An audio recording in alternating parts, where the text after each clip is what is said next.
শ্রীমদ্ ভাগবত গীতা অনুবাদ স্বামী রাম সুখদাস পঞ্চম অধ্যায়ের 12তম শ্লোক।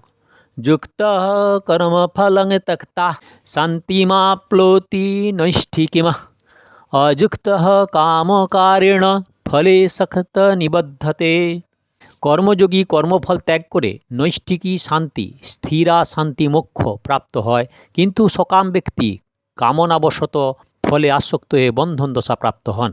ব্যাখ্যা: যুক্ত এই পদটির অর্থ প্রসঙ্গানুযায়ী গৃহীত হয়। যেমন এই অধ্যায়ের 8ম শ্লোকে নিজেকে অকর্তা বলে মনে করেন যে সংখ্যযোগী, তাদের জন্য যুক্ত পদটি ব্যবহৃত হয়েছে, তেমনি এই স্থানে কর্মফল ত্যাগকারী কর্মযোগীদের জন্য যুক্ত পদটি উল্লিখিত হয়েছে। যাদের উদ্দেশ্য সমতা, তারা সকলেই যুক্ত অর্থাৎ যোগী। এই স্থানে কর্মযোগীদের রীতি আলোচনা হয়েছে, তাই হলো যুক্ত পদটি এইরূপ কর্মযোগের উদ্দেশ্যেই ব্যবহৃত। বুদ্ধি ব্যবসায়িকতা হওয়াতে যার মধ্যে সাংসারিক কামনা বাসনা নেই। কর্মফলং ত্যক্তা, এখানে কর্মফল ত্যাগ করার অর্থ ফলেচ্ছা আসক্তি ত্যাগ করা। কারণ প্রকৃতপক্ষে ত্যাগ কর্মফলে হয় না, বরং কর্মফলের ইচ্ছার ত্যাগ হয়।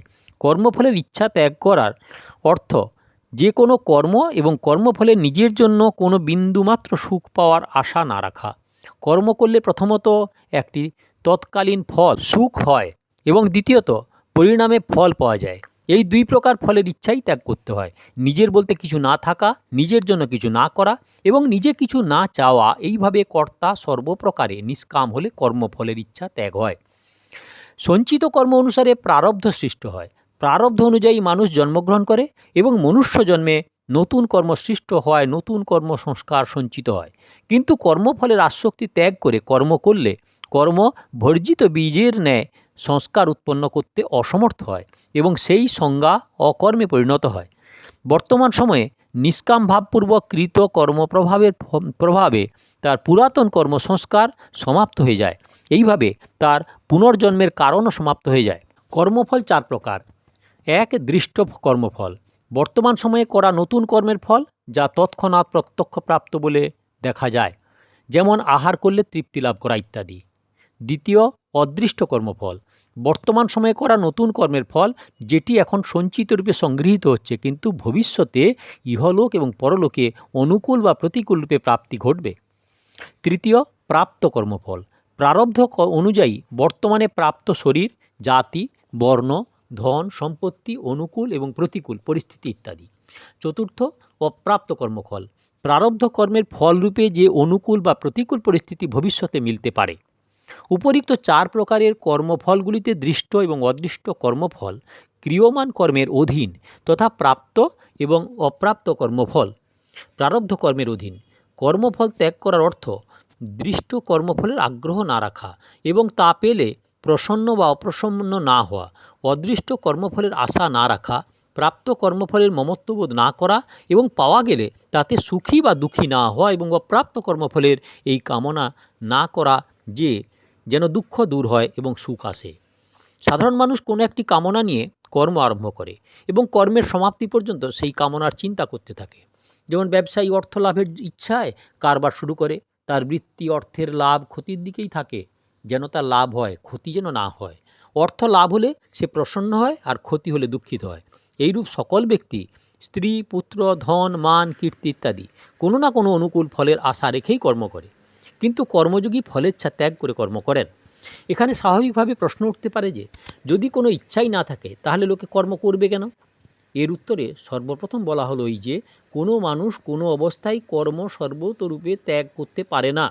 যদি এই রূপ মেনে নেওয়া যায় যে মানুষ বেশিরভাগ কর্ম স্বরূপত ত্যাগ করতে পারে, তাহলেও মানুষের অন্তরে যতক্ষণে সংসারে আসক্তি থাকে ততক্ষণ সে শান্তি পায় না, কর্ম না করে থাকতে পারে না।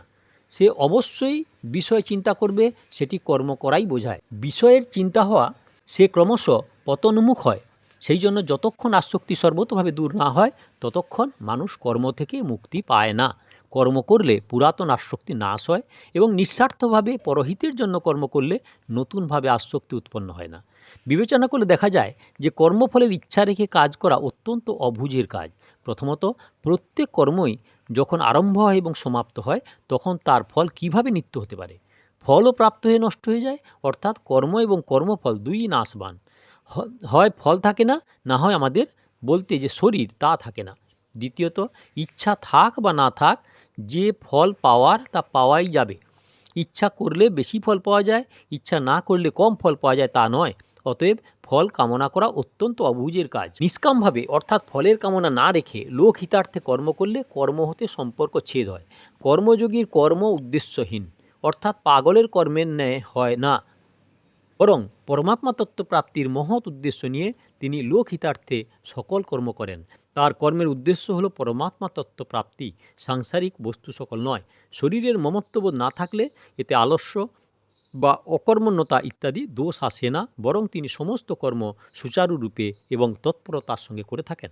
কর্মকথা: যে যে কর্ম করলে নাশবান পদার্থের প্রাপ্তি ঘটে, সেই কর্মই নিষ্কামভাবে একমাত্র পরমাত্মা প্রাপ্তির উদ্দেশ্য নিয়ে লোক হিতার্থে করলে সেটি নিত্যসিদ্ধ পরমাত্মা তত্ত্ব অনুভূতির হেতু হয়। তৃতীয় অধ্যায়ের 20তম শ্লোকে বলা হয়েছে যে কর্ম দ্বারাই জনকাদি কর্মযোগীগণ পরমাত্মা প্রাপ্তিরূপ সিদ্ধি লাভ করেন, এবং ষষ্ঠ অধ্যায় 3য় শ্লোকে বলা হয়েছে যে যোগারূঢ় হতে গেলে কর্ম করা আবশ্যক। এই সমস্ত আলোচনাতে এই অর্থ পরিস্ফুট হয় যে পরমাত্মা তত্ত্ব প্রাপ্তি কর্ম দ্বারাই লাভ করা সম্ভব। পরবর্তী মনু, শতরূপা প্রমুখরা তপস্যারূপ কর্ম দ্বারা ভগবৎ প্রাপ্ত হয়েছেন। একথাও বলা যায় যে জপ, ধ্যান, সৎসঙ্গ, স্বাধ্যায়, শ্রবণ, মনন ইত্যাদি সাধন দ্বারা তত্ত্বের সাক্ষাৎ ঘটে। এর বিপরীত এমন কথাও শোনা যায় যে তপস্যা ইত্যাদি কর্ম দ্বারা ভগবৎ প্রাপ্তি হয় না, পরমাত্মা কোনো কর্মের ফল নয় ইত্যাদি। এই দুই কথার সামঞ্জস্য কিভাবে সম্ভব? এর উত্তর হচ্ছে এই যে প্রকৃতপক্ষে পরমাত্মা লাভ কোনো কর্মের দ্বারা হয় না, তিনি কোনো কর্মের ফল নন। পরমাত্মা সমস্ত দেশ, কাল, বস্তু, ব্যক্তি, ঘটনা, পরিস্থিতি ইত্যাদিতে সদা সর্বদা বিদ্যমান। ইনি সর্বদা সকলের প্রাপ্ত এবং তাতেই সকল প্রাণীর অবস্থান। পরমাত্মা হতে কখনও কোনো ব্যক্তি পৃথক ছিল না, নেই, হবে না এবং হওয়া সম্ভবও নয়। কিন্তু জড় প্রকৃতির কার্য, শরীর, ইন্দ্রিয়, মন, বুদ্ধি, পদার্থ ইত্যাদিতে অহংবাদ এবং মমত্ববোধপূর্বক নিজের সঙ্গে সম্পর্ক মানতে থাকলে মনুষ্য পরমাত্মা হতে বিমুখ হয়ে যায় এবং যে বাস্তবিক নিজের, সেই পরমাত্মাকে নিজের বলে না মেনে যা নিজের নয় সেই নাশবান পদার্থকে নিজের বলে মনে করতে থাকে। অর্থাৎ তাৎপর্য হলো জড় পদার্থের সঙ্গে জীবের যে আসক্তিযুক্ত সম্বন্ধ থাকে তাকে দূর করাতেই সমস্ত সাধনের সার্থকতা থাকে। জড়ত্ব থেকে সর্বতোভাবে সম্পর্ক ছেদ হলেই নিত্যপ্রাপ্ত পরমাত্মার অনুভূতভব হয়। সুতরাং তপস্যাদি সাধন করতে করতে যখন জড়ত্ব থেকে সম্পর্ক ছেদ হয় তখনই পরমাত্মা প্রাপ্তি ঘটে। সেই সম্পর্ক খুব অনায়াসে ত্যাগ হয় যখন নিষ্কাম ভাব শুধুমাত্র লোকহিতের উদ্দেশ্যে কর্তব্য কর্ম করা হয়। পরমাত্মা থেকে কোনো সাধনার জোরে পাওয়া যায় না, কারণ প্রকৃতির সমস্ত পদার্থ একসাথে যুক্ত হলেও চিন্ময় ও অবিনাশী পরমাত্মার বিন্দুমাত্র সমকক্ষ হতে পারে না। দ্বিতীয়ত, মূল্য দ্বারা যে বস্তু পাওয়া যায় তা ওই মূল্যের থেকে কম দামই হয়। কর্ম দ্বারা যদি পরমাত্মা লাভ হয় তাহলে তিনি কর্মের থেকে কম দামি বলে প্রমাণিত হয়। এখানে একটি মর্মকথা বোঝার আছে যে বহু সাধকই যারা ইন্দ্রিয়, শরীর, মন, বুদ্ধি ইত্যাদির দ্বারা সাধন ভজন করেন তারা ওইগুলিতে সম্বন্ধ, মমত্বভাব এবং আশ্রয় রেখেই সাধনা করেন। এই শরীরের সঙ্গে যতক্ষণ বিন্দুমাত্র সম্পর্ক বজায় থাকে ততক্ষণ জড়ত্বের সঙ্গে সম্পর্ক বজায় থাকে। জড়ত্বের সঙ্গে সম্পর্ক বজায় থাকলে পরমাত্মা তত্ত্ব অনুভূত হয় না। পরমাত্মা তত্ত্ব প্রাপ্তি জড়ত্বের দ্বারা লাভ করা যায় না, বরং জড়ত্বের গুরুত্ব ত্যাগ করলেই অনুভূত হয়। জগৎ সংসার এবং শরীর, মন, ইন্দ্রিয়, বুদ্ধি এসবই সমগোত্রীয়। অতএব এগুলিকে জগতেরই মনে করে জগতের সেবায় লাগানো উচিত, যাতে কর্মযোগ বলা হয়। কিন্তু এই শরীর ইত্যাদিতে কোনোভাবেই নিজের বলে মনে না করা, একে গুরুত্ব না দেওয়া, এর আশা না রাখা উচিত। কারণ অসতের সঙ্গে সম্পর্ক রাখলে অসৎ সম্পূর্ণভাবে নিবৃত্ত হতে পারে না। অসৎ থেকে সম্পর্ক বিচ্ছেদ করার জন্য নিষ্কামভাবে করা সমস্ত কার্যই সহায়ক হয়। অসৎ থেকে সম্পূর্ণরূপে সম্পর্ক বিচ্ছেদ হলেই পরমাত্মার দিকে যে বিমুখতা থাকে তা দূর হয় এবং নিত্যপ্রাপ্ত পরমাত্মা তত্ত্বের অনুভূতি হয়। শান্তিমাপ্লৌতি নিষ্ঠিকিম, এই কথা অনুভব সিদ্ধ যে সাংসারিক পদার্থের কামনা এবং মমত্ব ত্যাগ করলে শান্তি লাভ হয়। সুষুপ্তিতে যখন জগৎ সংসারের বিস্মৃতি আসে তখন তাতেও শান্তি অনুভূত হয়। যদি জাগ্রত অবস্থায় জগৎ সংসারের সঙ্গে সম্পর্ক বিচ্ছেদ হয় তাহলে তো আর কোনো কথাই নেই। এইরূপ নিদ্রা যাওয়া, কোনো কার্যে সফল হওয়া, কন্যার বিবাহ দেওয়া ইত্যাদি কার্যেও এক প্রকার শান্তি পাওয়া যায়। এর তাৎপর্য হল সাংসারিক কামনা, মমতা এবং আসক্তির ত্যাগেও শান্তি পাওয়া যায়। কিন্তু এই শান্তি উপভোগ করলে, অর্থাৎ এর থেকে সুখ গ্রহণ করলে এবং একেই লক্ষ্য বলে মনে করলে সাধক এই শান্তির ফলস্বরূপ প্রাপ্ত নৈষ্ঠিক শান্তি অর্থাৎ পরম শান্তি থেকে বঞ্চিত হয়। কারণ এই শান্তির উদ্দেশ্য নয়, বরং পরম শান্তি লাভের কারণ যোগারূঢ়স্য তস্যৈব সম কারণমুচ্যতে। সংসারের সম্বন্ধ ছেদ থেকে যে শান্তি পাওয়া যায় তা সত্যগুণরূপী সাত্ত্বিকী শান্তি।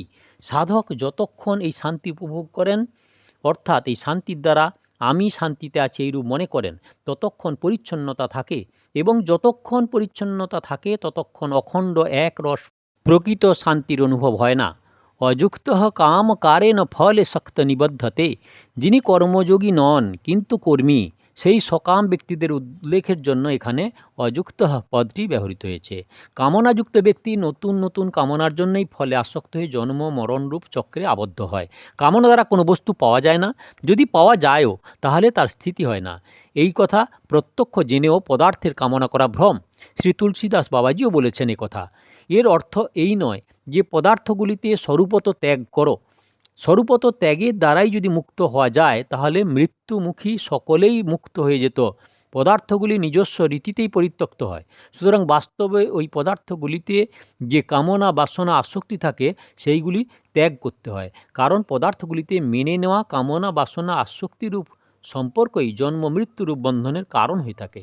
কর্মযোগের আচরণ দ্বারা কর্মপ্রবাহ কেবলমাত্র পরহিতের জন্য হলে এই মেনে নেওয়া সম্পর্ক অতি সহজেই কেটে যায়। এ হলো শ্লোক নাম্বার 12। কৃপয়া সাবস্ক্রাইব করুন, ভালো লাগলে লাইক করুন, শেয়ার করুন।